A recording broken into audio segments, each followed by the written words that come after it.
Unité 2, leçon 1, exercice d'écoute. Docteur, vous êtes spécialiste de médecine sportive. Est-ce qu'il faut être prudent quand on fait du sport? Cela dépend du sport pratiqué, de l'âge de la personne et de sa condition physique. Est-ce qu'il existe un sport qu'on peut pratiquer sans risque? Oui, c'est la marche à pied. En principe, tout le monde peut la pratiquer, même les malades du cœur, à la différence des autres sports. C'est le seul sport sans risque pour les personnes âgées. Mais il faut tout de même faire attention. On peut avoir des problèmes quand on marche en montagne, en altitude ou quand il fait très chaud, ou aussi quand on ne boit pas assez. Cela dit, il y a des personnes âgées qui ont des difficultés à marcher. Pour elles, je conseille le vélo. C'est un sport sans danger? Oui, sauf si on en fait beaucoup. Quand on est sur un vélo, c'est seulement les jambes qui travaillent. Le reste du corps est bloqué, surtout le cou et le dos. On peut alors avoir des problèmes aux articulations du cou et des épaules. Et le ski? C'est un sport excellent pour l'oxygénation et l'équilibre. Mais c'est à déconseiller aux personnes âgées. Elles ont les os plus fragiles. Elles risquent plus facilement de se casser une jambe. Autre chose, quand on commence, il ne faut pas aller trop vite. Les muscles et les articulations doivent s'habituer à l'effort.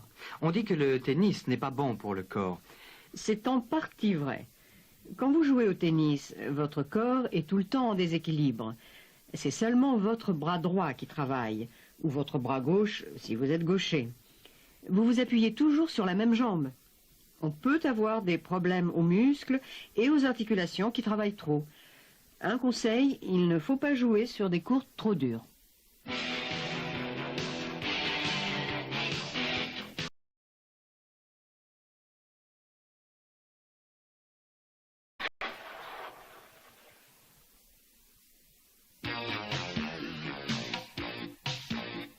Unité 2, leçon 1, exercice d'écoute. Docteur, vous êtes spécialiste de médecine sportive.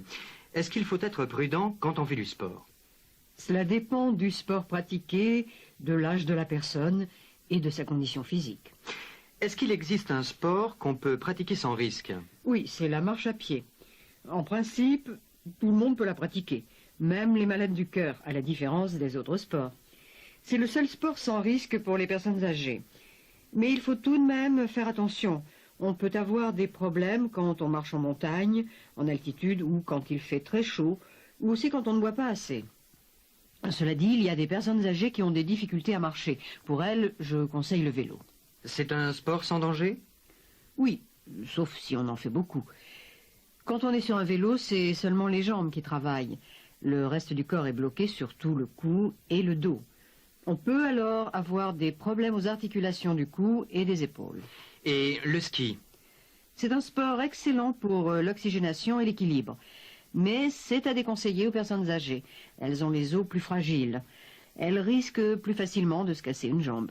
Autre chose, quand on commence, il ne faut pas aller trop vite. Les muscles et les articulations doivent s'habituer à l'effort. On dit que le tennis n'est pas bon pour le corps. C'est en partie vrai. Quand vous jouez au tennis, votre corps est tout le temps en déséquilibre. C'est seulement votre bras droit qui travaille, ou votre bras gauche si vous êtes gaucher. Vous vous appuyez toujours sur la même jambe.